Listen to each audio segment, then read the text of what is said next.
Okay, Chapter 13, Section 4, Culture of the 1930s. How did men, women of the Depression find relief from their hardships in the popular culture? So we'll look at the growth of radio, movies, and some changes to popular culture. And then we'll look at some of the major themes in literature during the New Deal. So when we look at movies, they continue to captivate Americans. Americans have always loved cars, have always loved movies.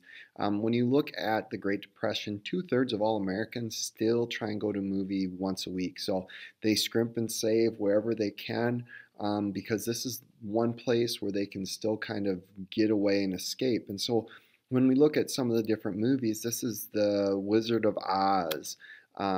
You've got Snow White, Seven Dwarfs. You've got Frankenstein, these horror movies, Dracula.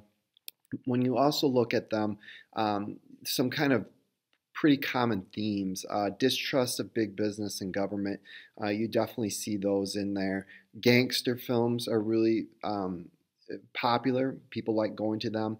And one of the things that's interesting about gangster films is if you look at early Great Depression, the gangsters are kind of seen as the good guys and the government are seen as the bad guys. As the decade progresses and as the Great Depression gets better, you start to see that flip where the government and the FBI are the good guys, the cops are the good guys again, and the gangsters are the bad guys. The other theme that's pretty prevalent throughout is the strength of average Americans to be able to overcome. I mean, even when you look at The Wizard of Oz, here you have this teenage girl who's able to bring down these evil witches. So those are things that Americans want to see. They want to have their faith restored. And so Mr. Smith Goes to Washington is another great one, where he is not willing to become corrupt politician, and he's there for the right reasons. And so he ends up being kind of an inspiration and showing Americans what they can do if they overcome. When we look at radio, this is the golden age. One of the things about radio is it's going to set the stage for television later on, because the format of radio is going to become the format for TV.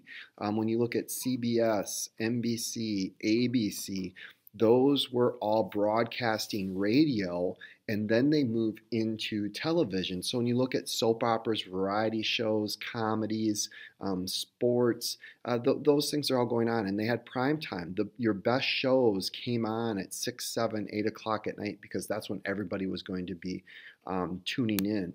Now, one of the more interesting things when you look at this era, one of the programs is going to be War of the Worlds. And what's kind of funny about War of the Worlds is that it introduces itself, but it breaks in as if it's an important message. You know, we hate to interrupt the programming, but we have this. And so anyway, people freak out thinking that the United States was actually being invaded by aliens, and they hop in their cars and they take off. Not everybody, but a handful of people, and only to find out later on at the end of the program that it was just the War of the Worlds being read by Orson Welles, and he had to later come on and do a formal apology. When we look at the sounds that are being played, this is swing music, big bands. Woody Guthrie is folk and ethnic music. He's pretty popular at the time, singing things about like the Dust Bowl blues. So it's kind of interesting to see how that really kind of matches. When we look at the New Deal is going to fund these murals. I believe this one is maybe from New Hampton or Cresco. It's one of the local paintings that was done. You'd see these in post offices. That's primarily where a lot of these paintings were done, or schools were another one. Dorothea Lange took pictures and documented the Great Depression and these migrants. And you know, the other thing is that there's this controversy that takes place as well. Diego Rivera is a famous artist. He paints this in Rockefeller's building, Rockefeller Center, and right here is Vladimir Lenin, who led the Soviet Revolution, the Communist Revolution. And when Rockefeller saw Lenin in this painting, he flipped out and he wanted this painting destroyed. And so then the question becomes, who really owns the artwork? Is it the artists themselves that created it? Or is it the person who purchases the art?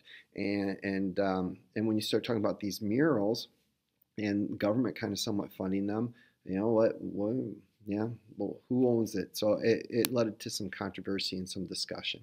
When we look at literature, working class ordinary Americans as heroes, this is Steinbeck. With The Grapes of Wrath is probably the most famous one that he did. But of Mice and Men, he's just capturing these everyday Americans.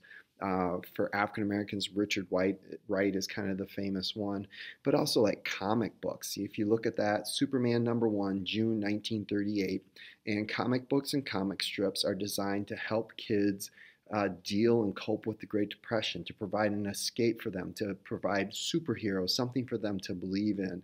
And so it's kind of interesting that these comic books and these comic book characters are going to emerge at this time, and then what we're going to see is they're going to evolve.